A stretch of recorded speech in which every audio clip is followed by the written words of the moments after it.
Now, say little Ramesh, who is 3 years old, he goes next door and Prakash has a lovely toy train, so he brings it home. You know?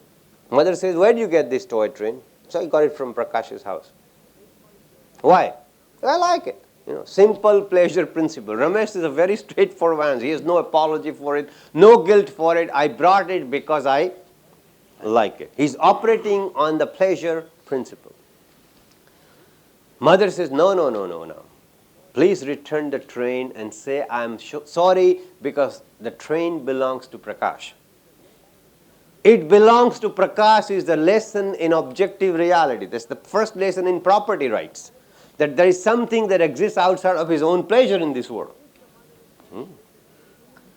If the mother is very religious, she says, you mean you stole? That's a sinful act. You know, development of the superego. Does it make sense?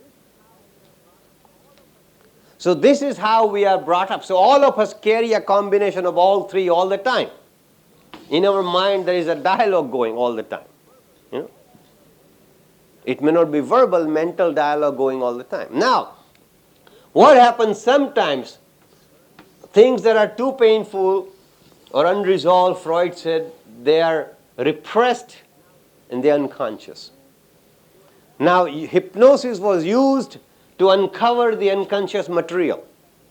Freud developed two new methods to uncover the unconscious or repressed material.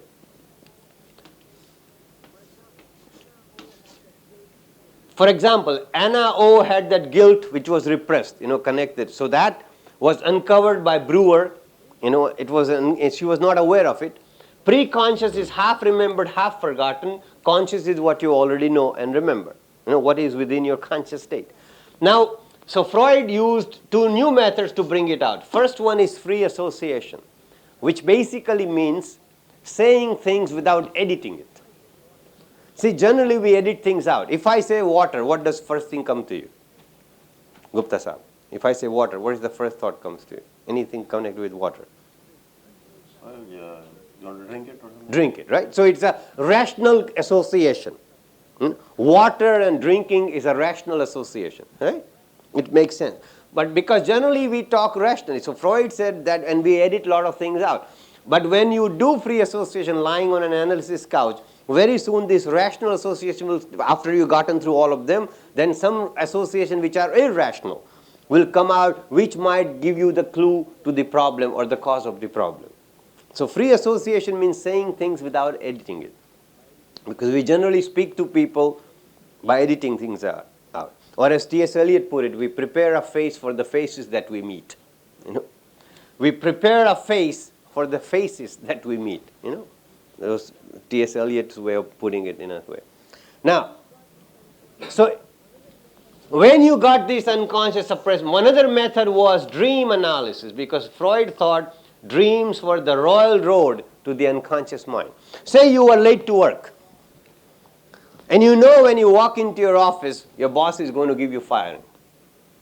So you practice on the way. I'm going to tell him for once and for all, go to hell, I enjoyed oversleeping. The moment, this is you'll get a lot of pleasure by telling the boss off. Huh? Right? Little kid and says, do it, man, give it to him. Hell with the job and hell with everything. The moment you walk into that office, the reality principle takes over. If the reality principle takes over, and you say, if I lose the job, what will happen? My son is going to school, and my one daughter needs getting married. And suddenly, so you walk in there, you get the stupidest smile on your face, And you say, why are you late? I'm sorry, sir, the train was late. You edit the rest of it out, right? So then, that night, when you're submitted to the arms of Morpheus, that's a Greek god of sleep. When you are asleep, you will have a dream where you can kill your boss with kindness. Because there are no laws against committing any brutal acts in your dreams. So you work it out. This unfinished business during the daytime is worked out in your dreams. So it's a safety valve. Does it make sense? Safety valve, as it were. It's good for your mental health. Dreams are essential for your mental health. And all of us dream, whether you like it or not, or whether you remember it or not. More on that later in topic 8. So Freud said by analyzing the patient's dream, because dreams are a symbolical representation of what happens. They don't come out straight. So, in your dream, you may not kill your boss, you might tear apart a doll. But that is a symbolic representation that you are, punishing your boss or whatever. So the point is, Freud went to the unconscious memories by two methods, free association and dream analysis.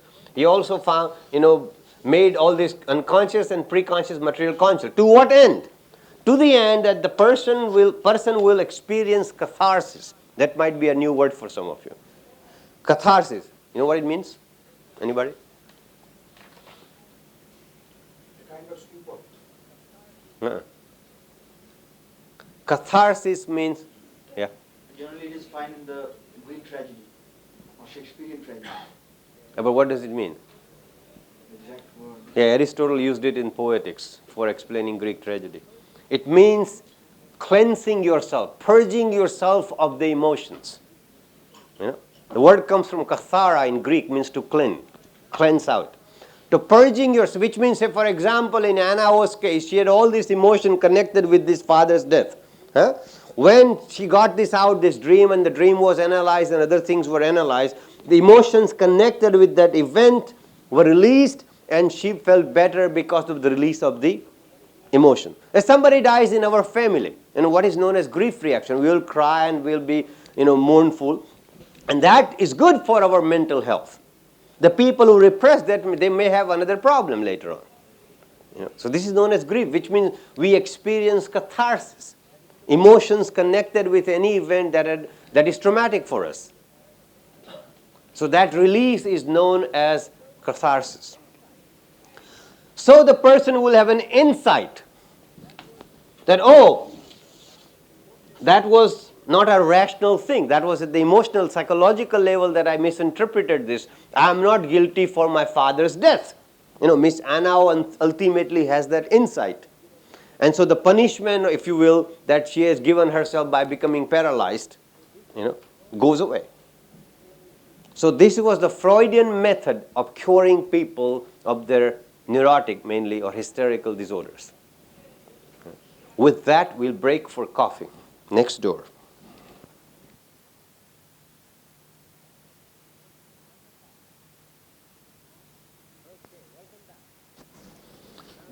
Okay, welcome back. Now that we had a coffee break, you met different people, exchanged cards, made luncheon appointments, you are not grounded again. So come back here, body, mind, spirit, because lots of other thoughts came to your mind. Some questions came to your mind which you thought you should have asked and you couldn't ask. Any such questions, anybody? That some clarification. Yeah, one question was asked about free association during the break time. So as I said, it's something that without editing, because generally when I said water, Gupta Sahib said, drinking or something. That is a rational association. The purpose of free association is eventually that you will not make a rational association, but something that is far-fetched, but still have unconscious meaning. The purpose is Freud was looking for some connection somewhere with the cause of the problem, which rational mind would not give it. So by free association, he will cut through these things. So it took a long time for the person to come out with this. Initially, we put this rational judgment on things, and we therefore, which makes us edit things out. Okay. One question, sir. Yes. Subconscious आपने जो बताया जी उसका मतलब ये होता है कि जो हेल्दी लाइन है उससे कोई नीचे के थॉट्स माइनस भी हो और ज्यादा प्लस भी हो. हाँ, जो अनकॉन्शियस का फ्रॉइड का जो कॉन्सेप्ट था कि जो basically in Freudian sense the unconscious was that something repressed which was painful, which was there. Negative minds and more positive thoughts. He wouldn't necessarily do it that way. He explained that neurosis came about as a defense against that, what the greater danger could be. Like Miss Anna O, there is another incident in her life that she could not drink water. During this analysis that Brewer was doing, it came out that when she was a little child, her governess had made her drink water out of a glass when a dog had drunk water out of the same glass. So as a little child, she decided that if I don't want to drink from a dirty glass, if I never drink water, that will solve the problem.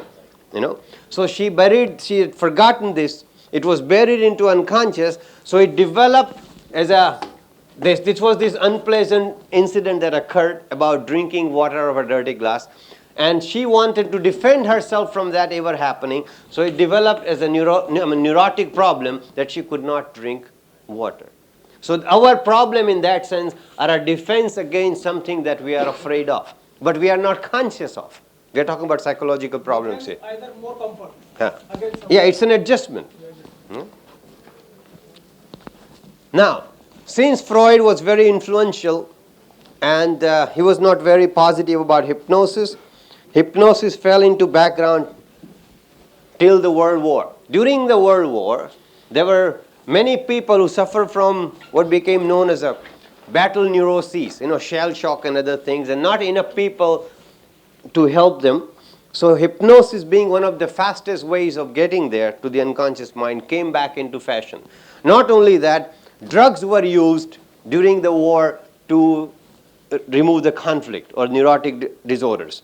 The drugs that were basically used, sodium pentothal and sodium amytal, and it came as known as narcoanalysis or narcosynthesis, developed by two doctors, Dr. Grinker and Dr. Spiegel, during the war. Narcoanalysis or narcosynthesis. So which was the use of the drug, mild anesthetic, to remove the defenses, and so the unconscious material will surface. That was the purpose of it. Now, finally, in 1953, British Medical Association approved the use of hypnosis. In 58, American Medical Association also did the same thing. I taught the first course in India, all over India formally, in 73, 74, on subject of hypnosis. I've been teaching since. This, ladies and gentlemen, is the basic historical background of hypnosis. That brings us to topic 2, conditioning. Conditioning. Are you looking at it? Conditioning.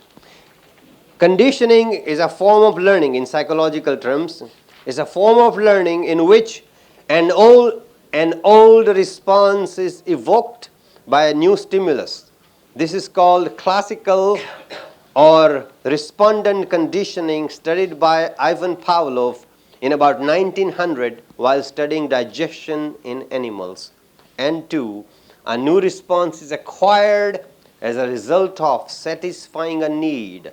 This is called instrumental or operant conditioning, studied by B.F. Skinner in 1938. What is important for our purposes is that both kinds of conditioning are found in animals as well as human beings. That's you and I. See, the Western view of man is Hellenic. You know what I mean by Hellenic? Anybody? Greek. Socrates, Plato, Aristotle. They proclaim that man is a rational animal. Well, that's a nice thought. That we are different than the dogs and the cats. So they say animals, yes, but we are rational. So Western man took himself to be rational. Later on, there was another god added to the pantheon of the Western world, namely Dr. Sigmund Freud, who played a beautiful trick in logic. He said, everything we do has a reason. Let's fit in with that rational part of it, right? And then he had a fine print, little footnote, like on an insurance contract, which read that if the reason is not conscious, it must be unconscious. Now you cannot argue that sort of a thing, And then comes Pavlov in 1900s while studying digestion in animals. He trained the dogs. The most known experiment is a dog was given food and a bell was rung when the dog was salivating. Later on, no food was given, just the bell was rung, and dog still salivated. Pavlov said the ringing of the bell was the stimulus, salivation by the dog was the response. And he said human beings do the same thing. Now that's not a nice thing, to know that we are like dogs. So you know what the Western world said? What do you expect from a communist? Russian, right? So then what happened, that he became very influential because the same methods were used in brainwashing during the war. So all the people who believed in democracy and the national flag came back believing in communism. And the democratic government sat back and started wondering, how did they do it? And they found out the same way they did it to the dogs. So, one thing good about Western men, that if it works, let's learn it. It's very practical. So now, behavioral therapy or conditioning part, I studied in North America as the forefront of behavioral psychology. The Dr. B.F. Skinner, who retired professor from Harvard University, is the high priest of it, who worked with pigeons and rats. Paolo worked with dogs. Now, in a simple example, say you go to a nice restaurant. You're very hungry. You look at the menu and a little bell starts ringing and you start salivating, just by looking at the names of the dishes. Then you look at the price list, another bell rings, and you stop salivating. So we also do lots of things, with the ringing of the bell. Many of the things we do are results of simple conditioning.